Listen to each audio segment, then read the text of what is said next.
Hey there. Welcome to our deep dive on AI and the future of work. I think a lot of people are trying to figure out how AI is going to change things, both for companies and people like you and me. Right.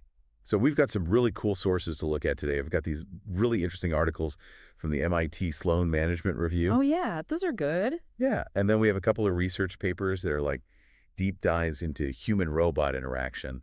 And we've even got some stories about companies that are already using AI in really creative ways. Yeah, I think what's really interesting is it's not just about what AI can do, it's also about how fast it's being adopted. Right. And I think that's kind of what makes this deep dive so important. Totally.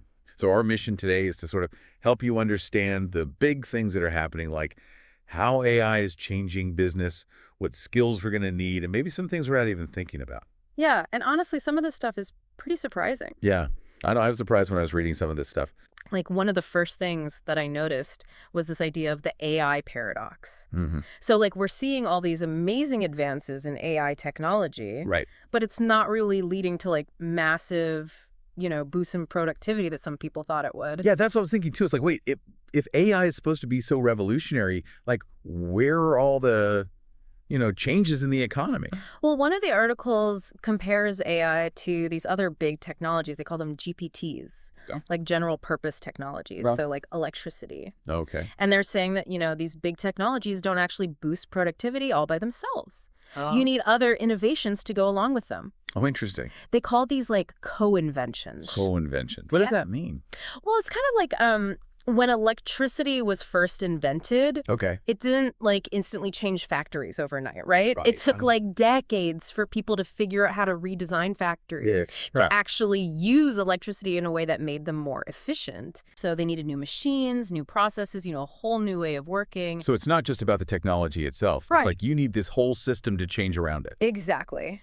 The authors use the example of e-commerce. Okay. So back in the 90s, everyone thought that e-commerce was going to change the world. Yeah. And it has, but it took a long time. Right. So even with all the hype, it took almost 20 years for online sales to reach 10% of all retail. Wow. So if we think about AI in the same way, are we saying we're still in the very early stages of AI? It seems like it. Yeah. That's right. The main point is that AI is a long game. Okay. So for anyone who's investing in AI, working with AI, or just trying to understand it, we can't expect overnight miracles. Yeah. The real impact of AI could be years or even decades away. That's a good point. So patience is key. Yeah. One thing that really surprised me was how many different ways AI is being used now. Yeah. It's not just like, the big tech companies anymore. Right. It's really moving beyond the tech giants, and it's becoming a core part of business in almost every sector. Yeah, like I was reading about Fidelity Investments, Right. the financial services company. Yeah. They're using AI. Yeah, for customer service and security. Really? I wouldn't have thought that they'd be on the cutting edge of AI. Well, and that's exactly the point. They're not replacing humans with robots. Okay. They're using AI to help their human workers do their jobs better. So what does that actually look like? Well, they're using it for things like analyzing voices to make sure that the person on the phone is really who they say they are. Interesting. And they can even use AI to detect stress in someone's voice Wow. so that the customer service agent can respond in a more, empathetic way. So it's like AI is becoming more relevant to everyone's lives. Yeah, no matter what you do. Yeah. Okay. So that brings us to the big question that I think is on everyone's mind.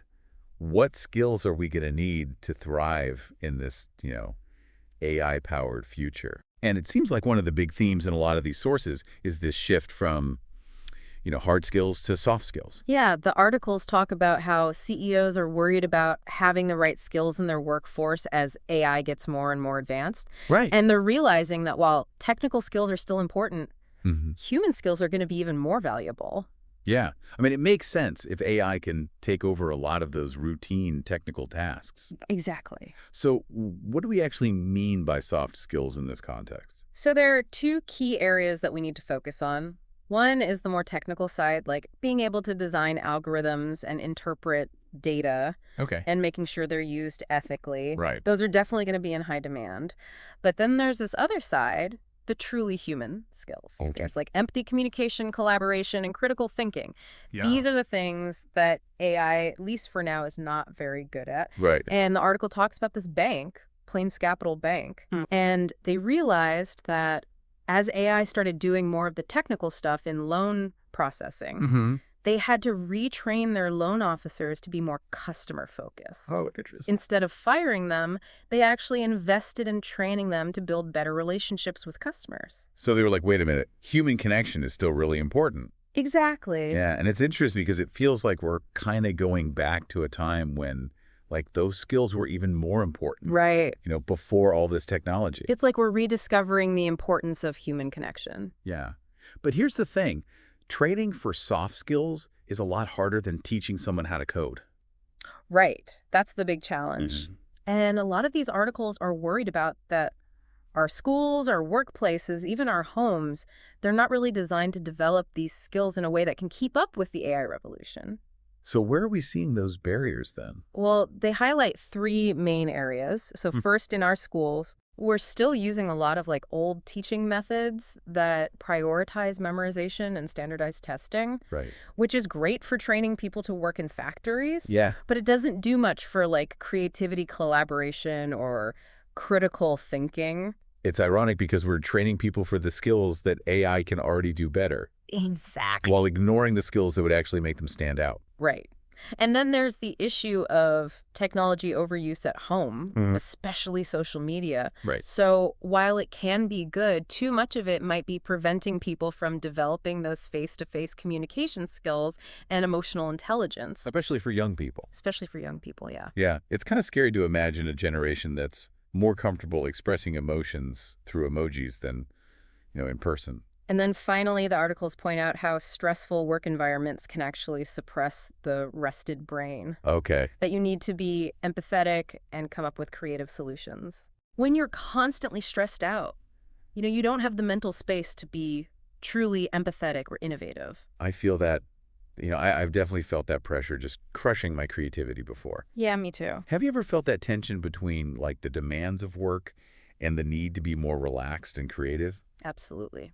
Something we all need to think about as AI becomes more prevalent. Yeah, and that brings us to something that I found really surprising, this idea that AI could actually improve gender equality. Oh, yeah. What?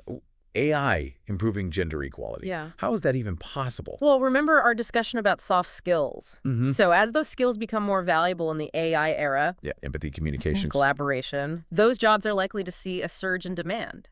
And at the same time, AI is likely to automate a lot of jobs that are currently dominated by men, especially in STEM fields, finance, and physical labor. So are we talking about a potential role reversal? Maybe. The Department of Labor has this data that shows that over 80% of teachers, nurses, and social workers are women.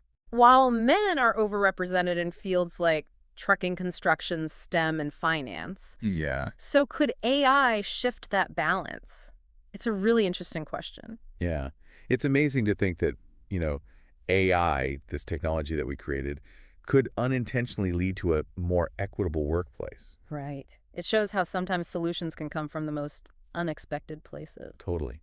But we should probably talk about the potential downsides, too. Yeah. AI isn't a perfect solution. It's not going to fix everything. No, you're absolutely right. There are risks we need to be aware of. Even with all the good things it could do, AI could actually make existing inequalities worse if we're not careful. Oh, how so? Well, if the people who are designing and implementing AI are all from the same background, then the people who are already marginalized could be left behind even further. That's a good point. And we can't forget about algorithmic bias. Right. Remember those examples we talked about? Yeah, like the Microsoft chatbot that went crazy on Twitter. Yes, exactly. Yeah. And there's also Competess, the algorithm used in the U.S. justice system, that's been shown to be racially biased. Wow. Because of the data it was trained on. So those examples really show how important it is to think about ethics when we're developing AI. Yeah, it's not just about making algorithms that work. Right. It's about making sure they're fair and unbiased. Exactly. And we have to find the right balance between transparency and performance. Okay. We need to understand how AI systems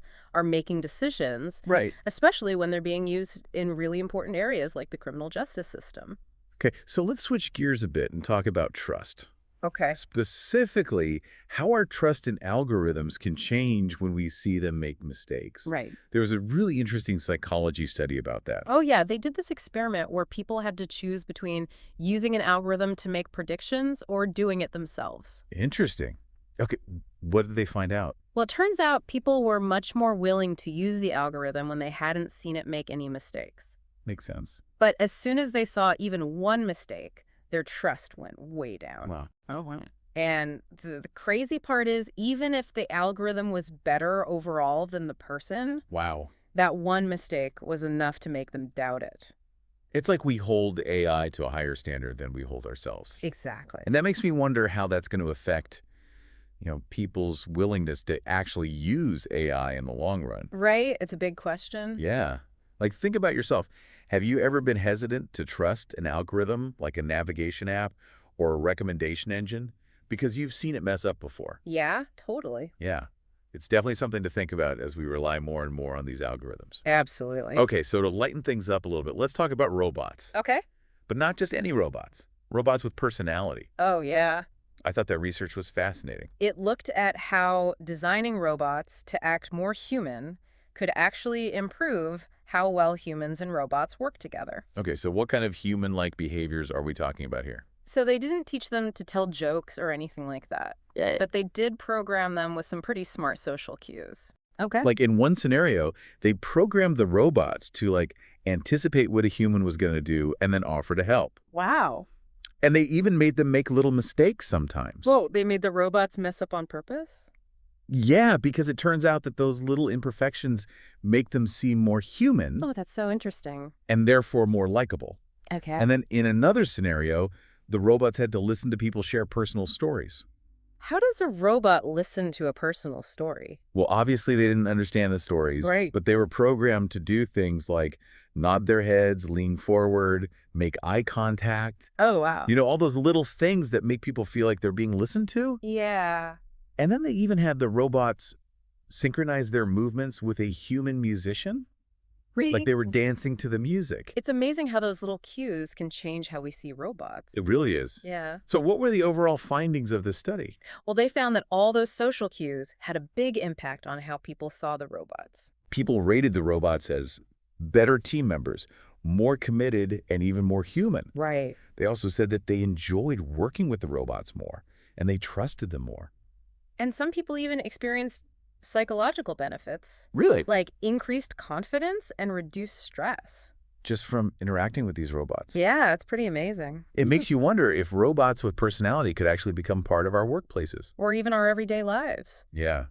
It's a fascinating possibility. One that we'll probably be seeing a lot more of as AI keeps developing. Yeah. So we've covered a lot of ground in this first part of our deep dive, from the AI paradox and the skills shift to the potential for AI to change gender equality and the importance of building trust with algorithms. Right. We've even talked about some of the downsides and ethical concerns. Definitely. But I guess the big question is, what does all this mean for you, the listener? That's the million-dollar question. Yeah, how can you get ready for this AI-powered future that's coming at us so fast? It can feel overwhelming. Yeah, definitely.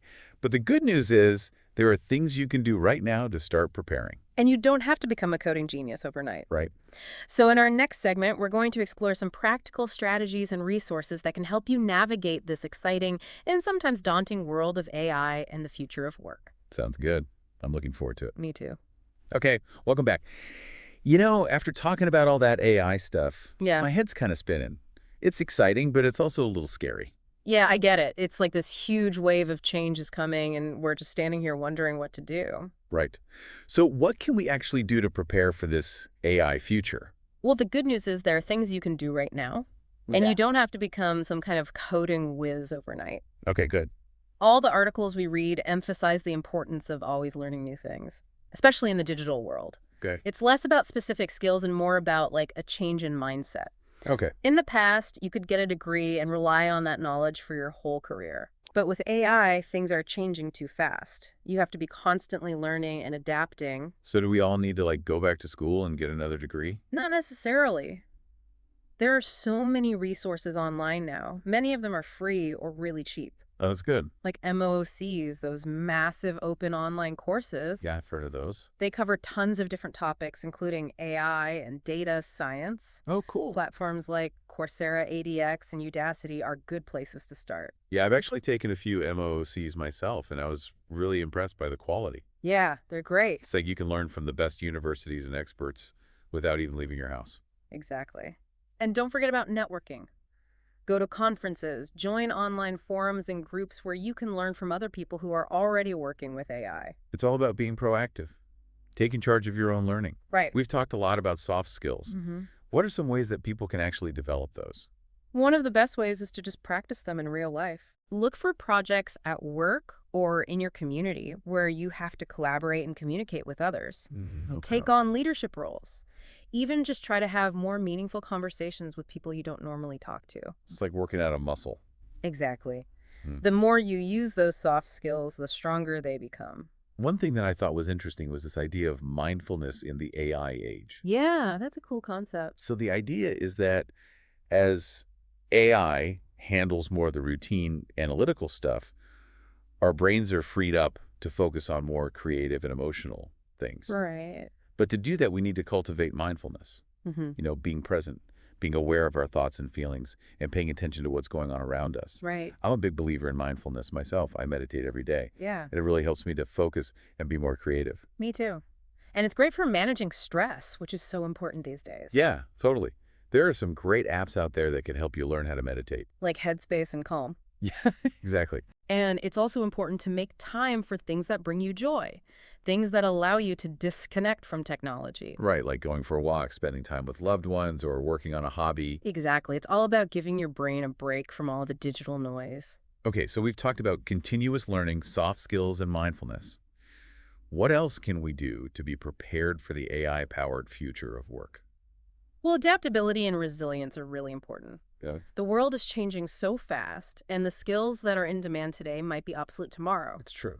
So you need to be able to learn new things, quickly adjust to new situations, and bounce back from setbacks. So basically be flexible and comfortable with change. Exactly. Right. Even when it's pushing you outside your comfort zone. Yeah. So we talked a lot about what individuals can do, but what about organizations? What's their role in all of this? The articles argue that companies need to be proactive about preparing their workforce for the future. Okay. And that means more than just buying new AI technology. They need to create a culture of continuous learning, provide opportunities for their employees to develop new skills, and even redesign jobs to take advantage of both human and AI capabilities. One article talked about this idea of the missing middle, Oh, yeah. which are like the jobs that will emerge between the highly technical AI specialists and the jobs that are likely to be automated. Exactly. These missing middle jobs will need a combination of technical and soft skills Okay. and a good understanding of how to use AI effectively. It's like creating a symphony with different instruments all working together. I like that analogy. Companies need to be the conductors orchestrating this whole transformation. And making sure that their employees have everything they need to succeed. Right. I was really happy to see that a lot of companies are focusing on retraining and upskilling their existing employees, Yeah, me too. It's great to see companies investing in their people. rather than just letting them go when their jobs become automated. Absolutely. Like AT&T has this huge retraining program Oh, yeah. to help their employees learn digital skills. They've partnered with universities and online learning platforms to create personalized learning plans for their employees. And they're even offering nano degrees. Right, which are shorter, more focused credentials that help employees learn specific skills quickly. That's awesome. Accenture's doing something similar too. Yeah, their Future Talent platform gives employees access to thousands of learning resources. It's really encouraging to see companies taking this approach. It shows that they're committed to their employees and to making this transition as smooth as possible. But it's not just about companies, is it? Governments have a role to play too. Definitely, governments can offer incentives to encourage companies to invest in retraining, Okay. like tax breaks or subsidies. Okay. They can also work with companies to create skills training programs, Yeah. and they need to make sure that our schools are preparing students for the jobs of the future. It sounds like we all need to work together to make this happen. We do. It's a collective effort. We've been pretty positive and optimistic in this conversation. But it's important to remember that AI isn't a magic solution. It's not going to solve all our problems, and it might even create new ones. Right. Like, it could actually make existing inequalities worse if we're not careful. Yeah, how so? Well, if AI is mainly designed and used by a small group of people, Yeah, then those who are already disadvantaged could be left even further behind. that makes sense. Diversity is so important, not just in terms of who's developing AI, Right. but also in terms of the data that's being used to train these systems. Yeah, if the data's biased, then the algorithms will be biased. Exactly. And that can have real consequences for people. Absolutely.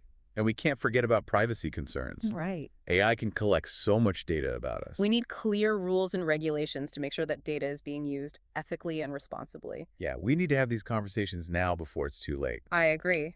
The choices we make today will shape the future of AI. Okay, so this has been a lot to think about.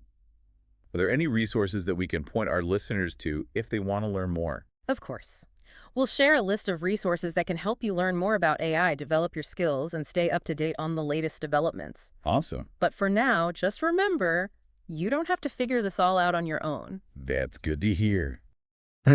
Welcome back to our deep dive. You know, we've explored a lot so far, the challenges, the opportunities, and the skills we'll need. Now I think it's time to look at what we can actually do about all this. You know, some practical things. Yeah, that's a good idea. And one thing that comes up again and again in the sources is this idea that knowledge is power, especially when it comes to AI. The more you know about it, the better you'll be able to make good choices about your work, your investments, you know, even just your everyday life. Yeah, but where do you even start? There's so much information out there. It's overwhelming. It can be. But I think a good starting point is to look at the organizations that are really leading the way in AI research. Okay. Universities like MIT, Stanford, Carnegie Mellon, they all have amazing AI programs, and they often share their findings online. And of course, you have companies like Google, Microsoft, Amazon. They're all pouring money into AI, and a lot of their tools and resources are available to the public. Yeah, the MIT Sloan Management Review was really useful. Oh, yeah. They have a whole section on AI and business strategy. And it's written in a way that's easy to understand, even if you're not a tech person. That's great. And don't forget about industry publications and online communities. Yep. Websites like VentureBeat, TechCrunch, Wired, they're all good for staying up to date on AI news and trends. Right. And then you have all the LinkedIn groups and forums where you can connect with other people who are into AI. Oh, yeah, that's a good idea. There are also a lot of books and documentaries about AI now Definitely. that offer some really valuable insights. Like, I really liked The AI Advantage by Thomas Davenport. Oh, yeah, that's a good one. It explains how AI is being used in business today and what the future might hold. Exactly. And Re-engineering Humanity by Brett Frischman and Evan Selinger is really thought-provoking. Okay. It makes you think about the ethical and social implications of AI. It's great to stay informed. Yeah. But we have to be careful about what we believe. Absolutely. There's a lot of hype around AI, so you got to be able to separate fact from fiction. Yeah, how do you do that? Stick to credible sources, be skeptical of anything that sounds too good to be true, and don't be afraid to ask questions. Okay, that's good advice. Okay. So let's talk about how to navigate this AI-powered workplace. One thing the articles talk about is developing a T-shaped skill set. Oh, yeah, that's important. A T-shaped skill set. What is that? It's like the letter T, right? Yeah. The vertical line is deep expertise in one particular area, and the horizontal line is a broader understanding of other areas that are relevant to your work. So you're like a specialist in one thing, Right. but you also have general knowledge in other areas. Exactly. And that's important because AI is blurring the lines between different fields. Okay. You need to be able to collaborate with people from different backgrounds and see the big picture. It's like having a Swiss Army knife. I love that analogy. You have your main tool that you're an expert at, Right. but you also have other tools that you can use when you need them. Yeah. Okay, so what else? Well, another important strategy is to build relationships with AI. Relationships with AI. What does that even mean? I know it sounds weird, but it's about understanding how AI systems work and how to use them effectively. Okay. It's like learning to dance with a partner. Oh, I like that. You need to know their moves, anticipate their steps, and find a rhythm that works for both of you. Okay, so basically we need to embrace lifelong learning, Yes. develop a T-shaped skill set, learn to work with AI, and be adaptable and resilient. Exactly. And don't forget about the ethical considerations. Right. We have to make sure that AI is used responsibly. We have a real chance to shape the future of work. Yeah, and make it a future that benefits everyone. So what have we learned from this deep dive? Well, we've seen that AI is already changing our world in subtle ways. We've explored the skills and mindsets we'll need to thrive in this new landscape. And we've talked about the importance of being proactive and taking charge of our own futures. Right. Stay curious, stay engaged, and never stop learning. The AI revolution is just beginning. It is. Well, that wraps up our deep dive. I hope you found it valuable and that it's inspired you to keep learning about this amazing field. Thanks for listening.